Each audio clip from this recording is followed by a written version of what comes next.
ప్రభునందు ప్రియమైన దేవుని బిడ్డలారా, ఈ ఉదయకాల సమయంలో దేవుని అనుదిన వాగ్దాన ఈ పరిచర్య ద్వారా మరి ఒకసారి మిమ్మల్ని కలుసుకోవడానికి దేవుడు నాకు అనుగ్రహించిన ఈ గొప్ప ఈ భాగ్యాన్ని బట్టి మొదటిగా దేవాది దేవునికి ఎంతగానో కృతజ్ఞతాస్తుతులు చెల్లించి ఉన్నాను. మరి ముఖ్యంగా ఈ అనుదిన ఈ వాగ్దాన ఈ పరిచర్యను వీక్షిస్తున్న ఆత్మీయులకు మీ అందరికీ ప్రభువైన యేసుక్రీస్తు నామములో శుభవందనాలు తెలియజేస్తూ ఉన్నానండి. దేవునికి స్తోత్రం. హల్లెలూయా, హల్లెలూయా. ప్రియమైన దేవుని బిడ్డలారా, ఈ ఉదయకాల సమయంలో దేవుడు మీకు ఇచ్చిన వాగ్దాన వాక్య భాగము యెషయా గ్రంథము 66వ అధ్యాయము 13వ వచనమే అన్నది. ఆ వాగ్దాన వాక్య భాగాన్ని మీ కొరకు నేను చదువుచూ ఉన్నాను. ప్రార్థనాపూర్వకంగా ఆలకించవలసిందిగా ప్రభువైన యేసుక్రీస్తు నామములో అందరినీ కోరుచున్నానండి. యెషయా గ్రంథము 66వ అధ్యాయము 13వ వచనంలో ఈ విధంగా రాయబడి ఉన్నది. ఒకని తల్లి వానిని ఆదరించినట్లు నేను మిమ్మును ఆదరించదను, యెరూషలేములోనే మీరు ఆదరింపబడెదరు. దేవునికి స్తోత్రం. హల్లెలూయా, హల్లెలూయా. ఈ వాగ్దానాన్ని ప్రియమైన దేవుని బిడ్డలారా, ఆనాడు దేవుడు యెషయా ప్రవక్త ద్వారా ఇశ్రాయేలీయులకు ఇచ్చిన ఆదరణ సంబంధమైన వాగ్దానంగా ఈ వాగ్దానాన్ని మనం చూస్తూ ఉంటాం. వాగ్దానములో ఆశీర్వాదానికి సంబంధించిన వాగ్దానాలు ఉంటూ ఉంటాయి, భవిష్యత్తులో నెరవేర్చబడబోయే వాగ్దానాలు ఉంటూ ఉంటాయి. అదేవిధంగా ఆదరణకు సంబంధించిన కొన్ని వాగ్దానాలు కూడా దేవుని వాక్యంలో మనకి కనబడుతూ ఉంటాయి. ఈ ఆదరణకు సంబంధించిన వాగ్దానాలలోనే యెషయా గ్రంథము 66వ అధ్యాయం 13వ వచనంలో రాయబడి ఉన్న వాక్య భాగం కూడా ఉంది. ప్రియమైన దేవుని బిడ్డలారా, మరి ఒకసారి మీ కొరకు ఈ వాక్య భాగాన్ని నేను చదువుచూ ఉన్నాను. ఒకని తల్లి వానిని ఆదరించినట్లు నేను మిమ్మును ఆదరించదను, యెరూషలేములోనే మీరు ఆదరింపబడెదరు. దేవునికి స్తోత్రం. హల్లెలూయా, హల్లెలూయా. అయితే ప్రియమైన దేవుని బిడ్డలారా, ఈ వాగ్దానాన్ని మనం ధ్యానం చేసుకునే ముందు యెషయా గ్రంథము 66వ అధ్యాయంలో రాయబడిన ప్రాముఖ్యమైన విషయాల్ని క్లుప్తంగా ఈ సందర్భంలో మీకు తెలియజేయాలని ఆశపడుచున్నానండి. యెషయా గ్రంథము 66వ అధ్యాయము మనం చదువుతున్నప్పుడు ఏ విషయాలు మనకు తెలియజేయబడుతూ ఉంటాయంటే, దేవుడు ఒక మనిషిని ఏ విధంగా ఉండాలని కోరుకుంటున్నారనే విషయాలు ఈ అధ్యాయంలో మనకి కనబడుతూ ఉంటాయి. ఏ విధంగా ఉండాలని దేవుడు కోరుకుంటూ ఉన్నారంటే, దీనుడిగా ఉండాలని దేవుడు కోరుకుంటూ ఉన్నారు, నలిగిన హృదయం కలిగి ఉండాలని దేవుడు కోరుకుంటూ ఉన్నారు, దేవుని మాటకు ప్రాముఖ్యతను ఇవ్వాలని దేవుడు కోరుకుంటూ ఉన్నారు. అంతేకాకుండా దేవుడు అంటే భయము వానిలో ఉండాలని దేవుడు కోరుకుంటూ ఉన్నారు. దేవునికి స్తోత్రం. హల్లెలూయా, హల్లెలూయా. ఇటువంటి జీవిత విధానాన్ని కలిగి ఉన్నప్పుడే ఈ వాగ్దాన ఆశీర్వాదాన్ని వారి జీవితంలో వారు పొందుకోగలరు. అయితే ప్రియమైన దేవుని బిడ్డలారా, దేవుడు ఒక మనిషిని ఏ విధంగా ఉండాలో కోరుకుంటున్న విధానంలోనే ఒక మనిషి ఏ విధంగా ఉండకూడదో కూడా యెషయా గ్రంథము 66వ అధ్యాయంలో మనకి కనబడుతూ ఉంటుంది. ప్రియమైన దేవుని బిడ్డలారా, ఆ విషయాలు కూడా ఈ 66వ అధ్యాయంలో మనం చూడగలం. అయితే మన ఆ వాక్య భాగానికి వస్తే గనుక మనకి ఏ విషయాలు కనబడుతూ ఉంటాయంటే, ఒకని తల్లి వానిని ఆదరించినట్లు, ఒకని తల్లి వానిని ఆదరించినట్లని మనం చూస్తుంటాం. ప్రియమైన దేవుని బిడ్డలారా, తల్లి శిశువుగా ఉన్నప్పటి నుండి ప్రియమైన దేవుని బిడ్డలారా తన బిడ్డ జీవితాంతం, అంటే శిశువుగా ఉన్నప్పటి నుండి తన బిడ్డ యొక్క జీవితాంతము ఆ బిడ్డకు ఎటువంటి బాధ కలిగినా సరే, ఎటువంటి వేదనాకరమైన పరిస్థితులు ఆ బిడ్డ జీవితంలో ఎదురైనా సరే, ఆ బంధాన్ని బట్టి తల్లి ఎప్పుడు ఏం చేస్తూ ఉంటుందంటే ఆదరిస్తూ ఉంటుంది. దేవునికి స్తోత్రం. హల్లెలూయా, హల్లెలూయా. ఆదరిస్తూ ఉంటుంది. ఎటువంటి బాధ కలిగినా సరే, ఎటువంటి దుఃఖము కలిగినా సరే. చిన్నప్పుడు మనం చూస్తుంటాం, చిన్నప్పుడు శిశువులు మనకి కనబడుతూ ఉంటారు. ఏడుస్తూ ఉన్నప్పుడు తల్లి వచ్చి ఆ తల్లి మాట్లాడుతున్నప్పుడు ఆ స్వరాన్ని వినగానే ఆ శిశువు ఏడవడం ఆపివేస్తాడు. ప్రియమైన దేవుని బిడ్డలారా, అంటే తల్లికి తన యొక్క బిడ్డలకి అటువంటి మంచి సంబంధం అనేది ఉంటూ ఉంటుంది. అదే విధానంలో జీవితాంతము తన పిల్లలకు ఎటువంటి బాధ కలిగినా సరే విని వెంటనే వారిని ఆదరించే మాటలు తల్లి వారికి తెలియజేస్తూ వారిని ఆదరిస్తూ ఉంటుంది. ఈ విధంగా తల్లి చెప్పే మాటలు వింటున్నప్పుడు తన బిడ్డలలో ఏం కలుగుతుందంటే ఒక ధైర్యము కలుగుతూ ఉంది, ఒక నమ్మకము కలుగుతూ ఉంటుంది, తనలో ఉన్న బాధ పోతూ ఉంటుంది. ప్రియమైన దేవుని బిడ్డలారా, దేవునికి స్తోత్రం. హల్లెలూయా, హల్లెలూయా. ఈ విధంగానే దేవుడు ఇక్కడ నాడు ఇశ్రాయేలు వారితో యెషయా ప్రవక్త ద్వారా ఏ విషయాన్ని తెలియజేస్తూ ఉన్నారంటే, ప్రియమైన దేవుని బిడ్డలారా, అటువంటి ప్రేమను తల్లి ఎలాగైతే తన పిల్లల ఎడల ప్రేమ చూపిస్తూ వారిని ఆదరిస్తూ ఉంటారో, అటువంటి ప్రేమను నేను మీ ఎడల చూపించి ఆ ప్రేమ నుండి వచ్చే ఆదరణను మీ ఎడల చూపిస్తానని దేవుడు ఇశ్రాయేలీయులకు యెషయా ప్రవక్త ద్వారా తెలియజేస్తున్నట్లు ఈ వాగ్దానంలో మనం చూస్తూ ఉన్నాం. దేవునికి స్తోత్రం. హల్లెలూయా, హల్లెలూయా. దేవుడు ఆదరిస్తానంటూ ఉన్నారు. దేవుడు కోరే జీవిత విధానాన్ని ఇక్కడ యెషయా గ్రంథం 66వ అధ్యాయంలో మనం చూసాం కదండి. అటువంటి జీవిత విధానాన్ని కలిగి జీవించినప్పుడు, దీనుడిగా జీవిస్తూ నలిగిన హృదయం కలిగి దేవుని మాట వింటూ, దేవుని మాటకు ప్రాముఖ్యతనిస్తూ, దేవుని మాటకు ప్రాముఖ్యతనిచ్చి దేవుడు అంటే భయం కలిగి గొప్ప పవిత్రమైన పరిశుద్ధమైన జీవితాన్ని కలిగి జీవించినప్పుడు దేవుడు తల్లి ఎలాగైతే తన పిల్లలను ఆదరిస్తూ ఉందో అదే విధానంలో మిమ్మలను ఆదరిస్తానని ఈ వాగ్దానం ద్వారా మాట్లాడుతూ ఉన్నారండి. దేవునికి స్తోత్రం. స్తోత్రం. హల్లెలూయా, హల్లెలూయా. ఆదరణ కలుగు చేసే దేవుడు. నిజమే, చాలా మందిని మనం చూస్తూ ఉంటాం.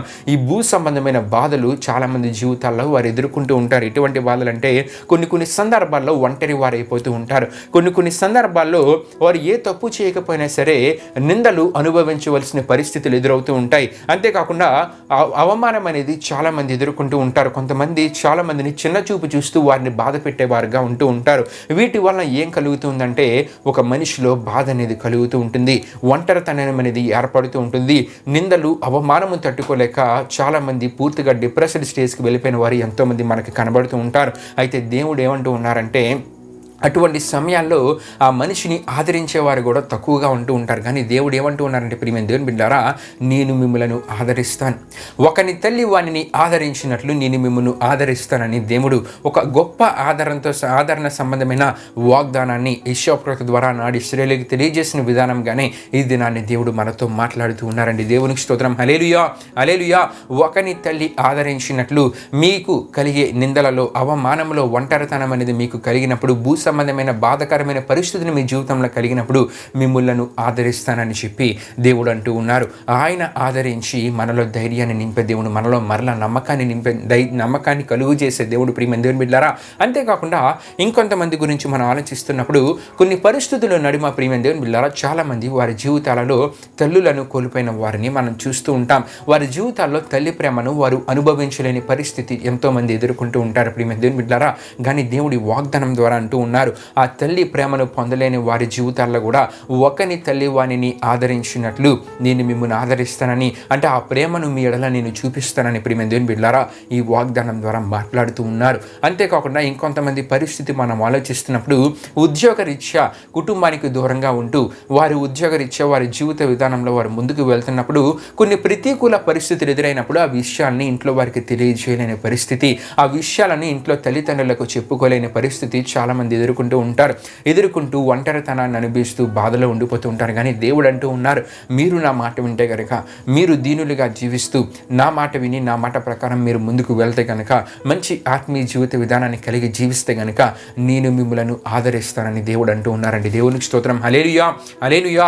ఒకని తల్లి వానిని ఆదరించినట్లు నేను మిమ్మల్ని ఆదరించదును. యెరూషలేములోనే వారు ఆదరింపబడదురు అన్నాడు యెషయా ప్రవక్త ద్వారా దేవుడు అంటూ ఉన్నారు. ఇశ్రాయేలీయులు ఎక్కడైతే ఆదరణ పొందుకోలేకపోయారో అదే ప్రాంతంలో మరలా ఆదరణను దయచేస్తానంటూ ఉన్నారు. ఈ విధంగానే మన జీవితంలో ఆదరణ లేని పరిస్థితులలో, అటువంటి స్థలాలలో, అటువంటి ప్రాంతాలలో మన జీవితాల్లో దేవుడు మరలా ఆదరణను కలుగు చేసి మన జీవితాల్లో సంతోషాన్ని నింపుతానని దేవుడి వాగ్దానం ద్వారా మాట్లాడుతూ ఉన్నారండి. దేవుడిచ్చే ఆదరణ ఏం చేస్తూ ఉందంటే ఇర్మియా గ్రంథం 31:13 మనం చూస్తూ ఉంటాం, వారి దుఃఖమునకు ప్రతిగా సంతోషం ఇచ్చి వారిని ఆదరించదనని. దేవునికి స్తోత్రం. హల్లెలూయా, హల్లెలూయా. దేవుడు కలుగు చేసే ఆదరణ, దేవుడు మీ ఎడల చూపించే ఆ ప్రేమ ద్వారా కలిగే ఆదరణ మీ జీవితంలో ఉన్న దుఃఖాన్ని తీసివేసి మీ జీవితంలో సంతోషాన్ని కలుగజేస్తుంది.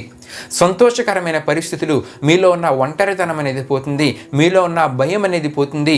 ధైర్యంగా ముందుకు వెళ్ళగలరు, నమ్మకంగా మీ జీవితంలో ముందుకు వెళ్ళగలరు, ఏదైనా చేయగలరనే ధైర్యము నమ్మకము కలుగుతుంది. సంతోషంగా మీలో ఉన్న దుఃఖకరమైన పరిస్థితులన్నీ పోయి దేవుడు కలుగు చేసే ఆదరణ ద్వారా పూర్తి సంతోషము మీ జీవితంలో కలుగుతుందండి. దేవునికి స్తోత్రం. హల్లెలూయా, హల్లెలూయా. కాబట్టి ప్రియమైన దేవుని ద్వారా దేవుడు మన నుండి కోరే ఆత్మీయ జీవితాన్ని కలిగినప్పుడు ఒక తల్లి తన బిడ్డను ఆదరించినట్లు నేను మిమ్మల్ని ఆదరిస్తానని దేవుడు అంటూ ఉన్నారు. ఆయన వాక్య ప్రకారం నిర్ణయాలు తీసుకుంటే ఆయన కోరే ఆత్మీయ జీవితాన్ని కలిగి ఈ వాగ్దాన ఆశీర్వాదాన్ని మన జీవితాలను మనం పొందుకుందాం. దేవుడి పరిశుద్ధ వాగ్దానాన్ని మన వేడికిలో దీవించునిగాక. ఆమేన్. ప్రియమైన దేవుని బిడ్డలారా, ఈ వాగ్దాన కార్యక్రమాన్ని ముగింపు ప్రార్థనతో మనం ముగించుకుందాం. అందరూ కళ్ళు మూసుకొని తలలు ఉంచుకొని ప్రార్థనలో నాతో పాటు ఏకీభవించవలసిందిగా ప్రభువైన యేసుక్రీస్తు నామములో అందరినీ కోరుచున్నానండి. ప్రార్థన చేసుకుందాం.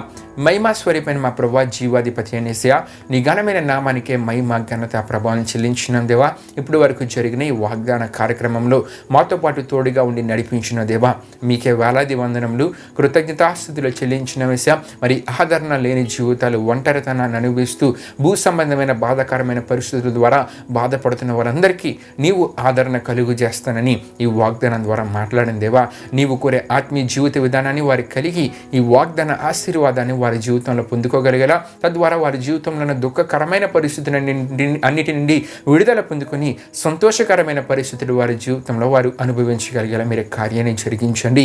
ఈ వాగ్దానాన్ని విన్న ప్రతి ఒక్కరిని మీరు దీవించండి, ఆశీర్వదించండి. ఈ దినాన్ని వారు చేస్తున్న ప్రయాణాలలో, పనులలో తోడుగుని ముందుకు నడిపించమని మీకే వేలాది వందనములు, కృతజ్ఞతాస్తుతులు చెల్లిస్తూ యేసు పరిశుద్ధ నామములో అడిగి వేడుకొనిచున్నాం తండ్రి, ఆమేన్. యేసు రక్తమే జయం, ప్రవేశ రక్తమే జయం, ప్రవేశ రక్తం సంపూర్ణమైన విజయం, అపవాది క్రియలకు అనంత నాశనం కలుగునుగాక.